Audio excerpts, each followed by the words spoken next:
a todos. Hoy hablaremos de un acontecimiento único que combina fe, tradición y proyección cultural, la romería de Zapopan.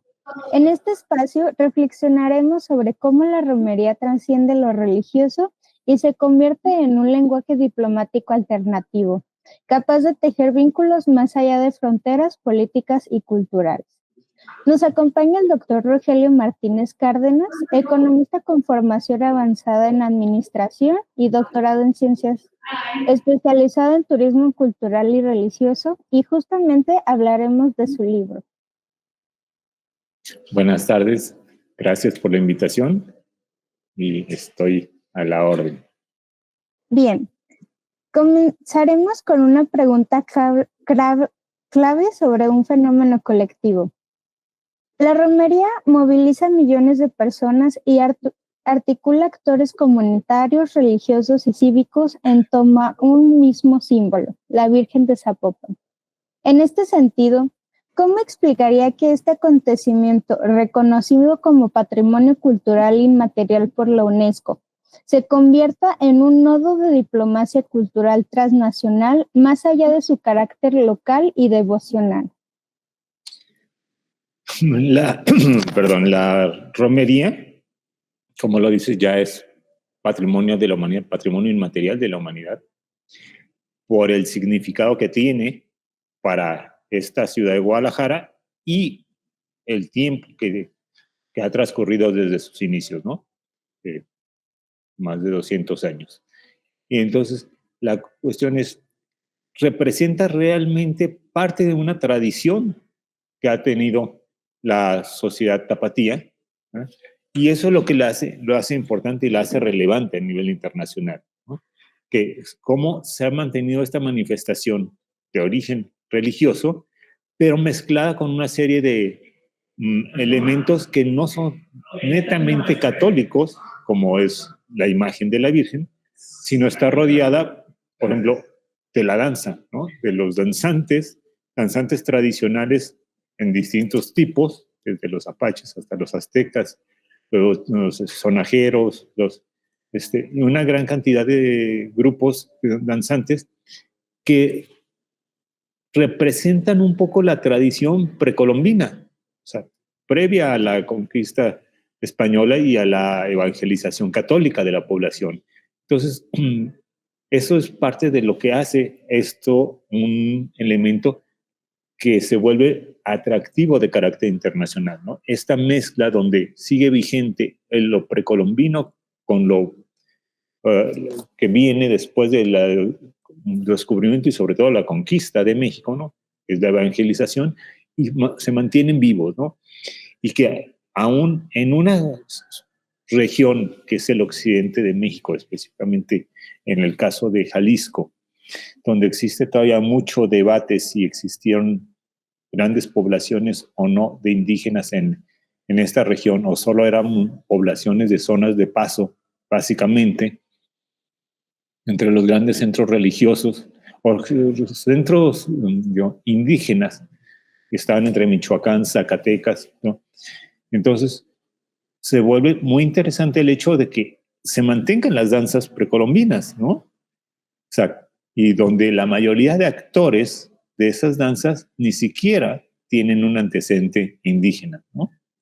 Entonces, eso es una parte importante de cómo esta festividad va más allá, pues, de un hecho puramente religioso, ¿no?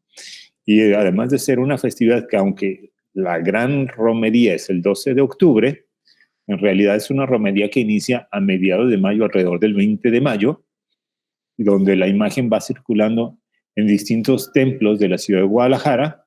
Algunos toca ahí en Tlaquepaque y un poquito en las orillas de Zapopan, pero es básicamente la ciudad de Guadalajara.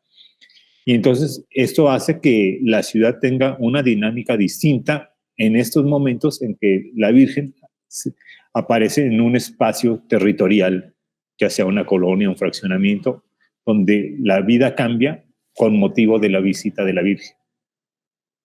No sé si con esto doy respuesta un poco a tu pregunta. Sí, justamente el tema de como UNESCO reconoció como patrimonio inmaterial, fue básicamente porque desde sus primeros como traslados se instauró un ritual de procesión combinado con elementos religiosos, festivos, culturales, convirtiéndolo pues ya en una transmisión cultural pues intergeneracional. Justamente sí responde la pregunta. Y una cosa, pero la romería no solo se transmite en símbolos abstractos, también está inscrita en los cuerpos, en los trajes, en las máscaras y en las danzas.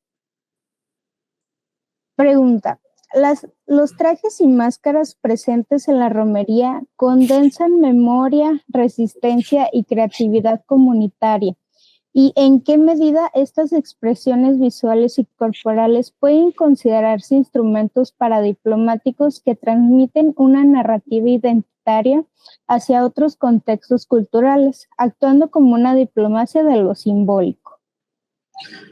Los trajes que utilizan los danzantes buscan representar las vestimentas precolombinas, ¿no? Entonces depende del tipo de danza. Los apaches usan los trajes muy a la usanza de las tribus apaches. Las danzas aztecas usan más las plumas, los penachos, ¿no? Los concheros utilizan otro tipo de trajes. Y entonces tratan de mantener viva una forma de ver el mundo desde la vestimenta de la llegada previa de los europeos a América, ¿no? Sobre todo al territorio que abarca a México, ¿no? O sea, porque América es muy grande y hay distintas expresiones, ¿no? En el caso de las vestimentas de las poblaciones. Pero, digamos, estamos hablando de la parte centro-occidente y norte de México, que son las que están representadas básicamente en la romería de Zapopan. Y aunque tratan de representar parte de esa vestimenta, en realidad muchas de ellas no tienen una base histórica real, ¿no? Es decir, al trabajar directamente con los danzantes, muchos de ellos dicen que sus trajes los hacen un poco a como ellos, digamos, estéticamente les gusta, tratando de mantener un poco la forma, pero, o sea, ya no son realmente los diseños originales o no respetan los diseños originales. Y además que la cuestión económica también se ve reflejada aquí, donde los materiales que hoy se utilizan para hacer los trajes tampoco responden a los materiales originales, ¿no? Hoy se utilizan las sintéticas y cosas que no existían en aquel entonces, incluso los plumajes que se ven muy impresionantes, o sea, y son muy llamativos por los colores y las formas, hoy utilizan plumas de aves que no existían antes de la llegada de los españoles, al menos no existían en estas tierras, ¿no? Entonces, tratan de mantener o de representar, o sea, la vida precolombina, sin embargo, están muy influenciadas por la vida actual de cada uno de esos danzantes, ¿no? O sea, entonces, tiene que ver con la capacidad de compra de cada uno de ellos, de los plumajes. O sea, por eso hay quienes tienen muchos plumajes, hay quienes tienen muy pocos, y, o sea, el tamaño de las plumas tiene que ver con el costo de estas plumas. Entonces, ahí influyen varios elementos que efectivamente están transmitiendo una idea de lo que es el México precolombino. Sin embargo, no es un México precolombino totalmente apegado a lo que la historia diría, ¿eh? Sino es más un poco un México precolombino idealizado por estos danzantes. Gracias. Y de estas dos preguntas, ¿nos podría platicar más acerca de cómo es el suceso de la romería? ¿Qué implica? ¿Cómo es que estas tradiciones, cultura y religión, pues se entrelazan? Claro, de hecho, el fenómeno y de hecho la declaración no es a la romería en sí, sino al ciclo ritual de la romería. Y el ciclo ritual inicia en mayo, decíamos. A mediados de mayo, alrededor del día 20, inicia la romería con la llegada de la imagen de la Basílica de Zapopan a la ciudad de Guadalajara, y a partir de ahí empieza a recorrer distintos templos dentro de la ciudad hasta llegar el 11 de octubre a Catedral. ¿Eh?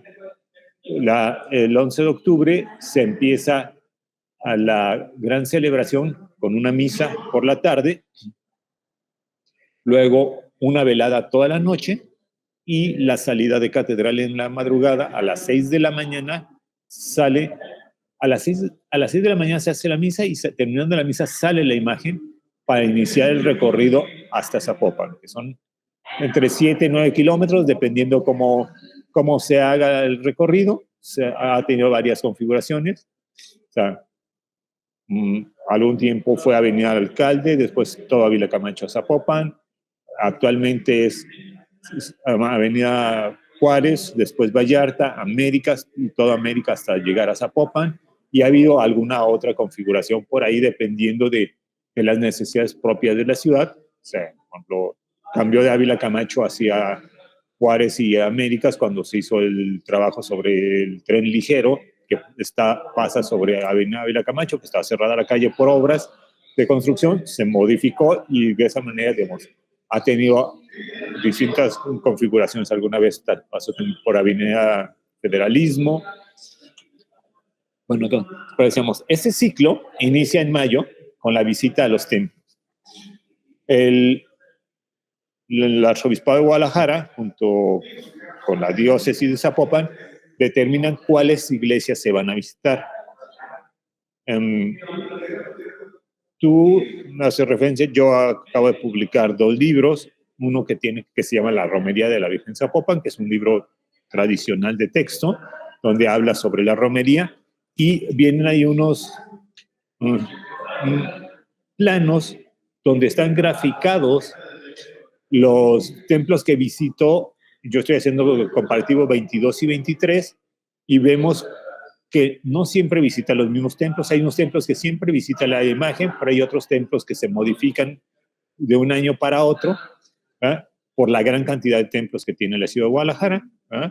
Pues ya no puede visitarlos todos, y entonces hace este recorrido a lo largo de la ciudad.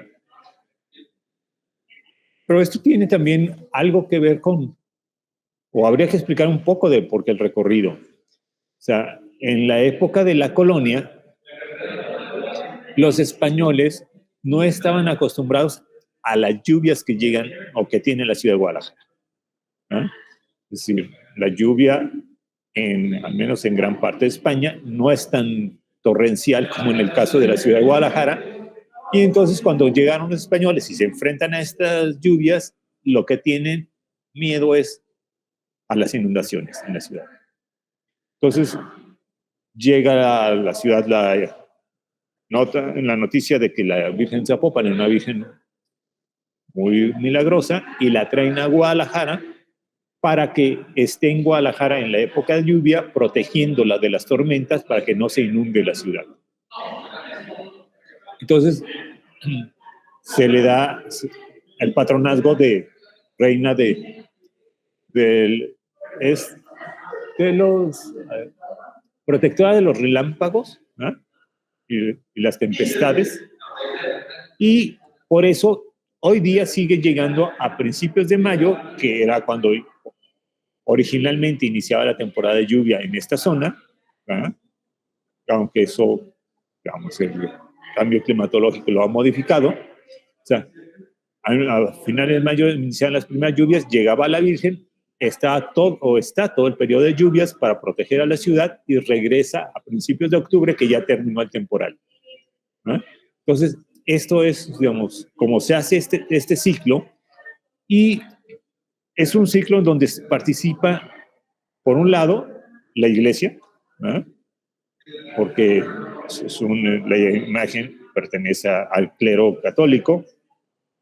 Por otro lado, las autoridades, que son quienes organizan todo el apoyo logístico civil que lleva esta romería, ¿sí?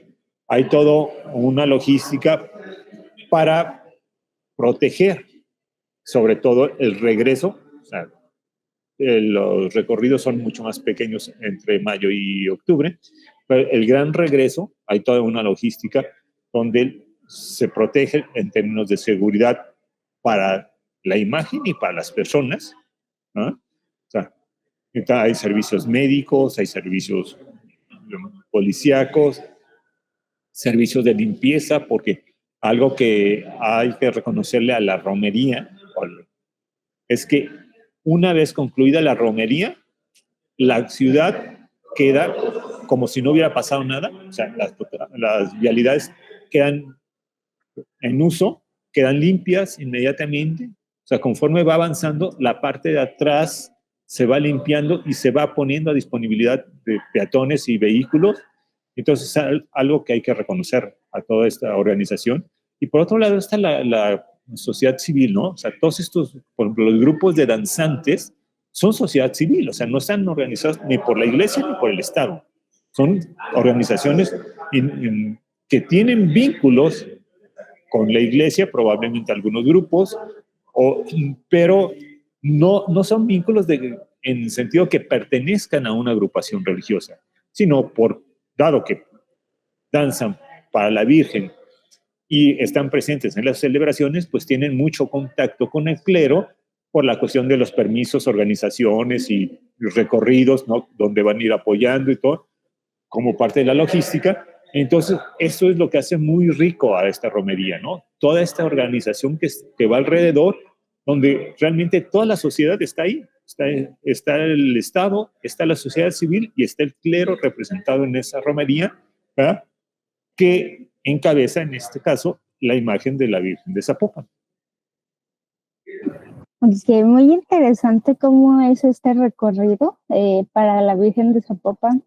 Y justamente una pregunta que me llegó es si estos danzantes que representan las danzas rituales prehispánicas están adaptadas al culto católico, ya que tienen mucha como influencia o mucha conversación con el clero. No, en realidad son, digamos, organismos independientes. No podemos decir que realmente correspondan a danzas tradicionales originales, pero tampoco están influenciadas por la iglesia. O sea, las piezas que se tocan no son piezas que pertenezcan a la liturgia musical de la iglesia. De hecho, algo curioso es que no existe una documentación escrita de las piezas musicales. Alguna vez platicando con algunos músicos, yo les decía que por qué no se documentaban y me decían que era complicado. No es que sea imposible, pero es complicada hacer todo el registro en pauta musical de todas estas danzas por el tipo de música que hacen. Entonces, son piezas que se van transmitiendo de forma, digamos, auditiva. Sí, los músicos, que básicamente son tambores los que se tocan, y hay algunas que utilizan algún instrumento de viento, se van aprendiendo de estarse tocando. Entonces se van heredando así, o sea, se va aprendiendo así, y los danzantes las van aprendiendo de estarlas escuchando. Entonces, los grupos de danzas, aun cuando van en la romería, en realidad, o sea, durante todo este ciclo ritual de mayo hasta octubre, distintos grupos van acompañando a la Virgen. Normalmente los que pertenecen a una colonia o a un barrio, ¿no? los que están, ese barrio cuando recibe la imagen, muchas veces ellos danzan para ver. Algunos sacerdotes incluso les piden a algunos grupos de danza que lo hagan porque a estos sacerdotes les gusta y es una forma de devoción popular, los llevan, los invitan a danzar, pero no tienen, digamos, que ver la iglesia con la música o la organización de la danza. Simplemente es logística, ¿no? O sea, ¿qué grupo? O sea, cuando va a una iglesia o algún grupo, invitan a algún grupo por parte de algún sacerdote o algunos habitantes del barrio que danzan en grupos van y se ponen de acuerdo con el sacerdote para decirles que ellos quieren llevar a su grupo de danza a bailar cuando llegue la Virgen. Ok, ya entre un poquito más de datos curiosos sobre este. Y dentro de este acontecimiento hay un símbolo que condensa espiritualidad y pertenencia, que es el fuego sagrado. Desde su experiencia investigadora, ¿cómo es que interpretaría la fuerza simbólica del fuego sagrado en la romería de Zapopan como una manifestación de proyección espiritual y cultural? ¿Y de qué manera este ritual que une generaciones y culturas pueden leerse como una estrategia de proyección cultural más allá de lo local, incluso frente al avance de la secularización? Dentro del proceso de la danza, lo que yo he visto, que tiene un significado muy similar al que tiene en casi todas las culturas, ¿no? Por un lado, representa una luz de camino, ¿no? Que ilumina el camino. Por otro lado, tiene un significado de purificación. Antes de danzar, todos los danzantes se purifican, hacen un proceso de purificación donde a través del incienso, y el fuego es parte del incienso, con lo que se prende el incienso, se purifican para poder danzar, ¿no? Para quitarse todas las malas energías para entrar en la danza. Todos los elementos que van a participar en la danza, instrumentos, todo lo que vaya a participar dentro de la danza se tiene que purificar. Y el espacio también se purifica. De hecho, se inician las danzas con un ritual que encabezan las personas que llevan el incienso, ¿no? Y los demás están danzando, donde se pide permiso a los puntos cardinales, a los 4 puntos, al cielo y a la tierra, para poder danzar. Es como especie de abrir un portal energético donde ellos van, limpian el espacio para danzar y cuando terminan de danzar vuelven a cerrar ese portal, hacen el mismo ritual para cerrar ese espacio, ¿no? Y dar gracias. Y digamos, eso es parte del proceso ritual de la danza, pero también este mismo fuego sirve para templar los tambores, ¿no? Porque la mayoría son botes con cubiertas de cuero, que si no están bien tensados, se rompen. Entonces, a través del fuego se tensan antes de cada baile para que el cuero tenga, digamos, la resistencia suficiente para sonar y no se rompa. Porque si está demasiado tenso, se va a romper a la hora de estarlo golpeando. Y si está muy flojo, no va a sonar. Entonces, el fuego también hace parte de eso, ¿no? Es parte de este ritual de tensar los tambores que van a dar el sonido que permite hacer la danza. Y además, este incienso siempre está presente ahí. Se hace un altar en el momento de la danza, dependiendo de cómo esté haciendo la danza. A veces hay altares donde está una imagen religiosa y el incienso se pone al pie del altar junto con algunas velas. Algunas otras veces, como sucede en la Plaza de las Américas, afuera de la Basílica de Zapopan, donde están en una plaza y no hay un altar físico, sino al centro se pone un altar con flores, fruta y algunos otros objetos y se pone el incienso ahí, y el incienso lo que hace es una especie de comunicación. El humo que sale es la forma en que la danza está llegando al cielo, una forma de comunicación hacia el cielo, donde está fluyendo todo hacia arriba con toda esta energía con que se está bailando. Bueno, algo que me hizo como una idea es el tema de los temazcales, que purificaban, por ejemplo, el cuerpo y el alma, y en estos también se usaban los inciensos y sahumerios para limpiar energías negativas y atraer bendiciones a los dioses. Yo supongo que es algo así, el tema del fuego. Es muy similar, o sea, ¿sí? La idea es la misma, o sea, a través del sahumerio y del incienso se purifican a los danzantes y a los instrumentos que van a tocar dentro de la danza y a cualquier elemento que vaya a estar dentro de la danza, ¿no?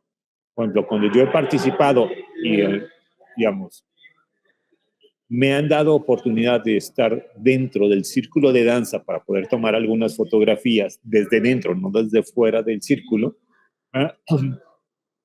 me purifican a mí también, incluso la cámara que yo llevo también la purifican, al llevarla yo también se purifica la cámara, ¿no? Entonces, porque todo lo que está ahí adentro debe estar limpio para que fluya la energía y exista, digamos, armonía dentro de la danza, ¿no? Porque dicen que si no existe esa armonía, la danza o los danzantes no sienten esa que fluye esa danza como ellos quisieran, ¿no? Sienten como si hubiera algo que estuviera interponiéndose en la energía que ellos quieren transmitir dentro de su danza. Entonces, este ritual de purificación en la romería proviene más como de tradiciones que fueron como de generación en generación, o sea, se llevaron. Sí, o sea, esto es parte de este ritual precolombino, ¿verdad?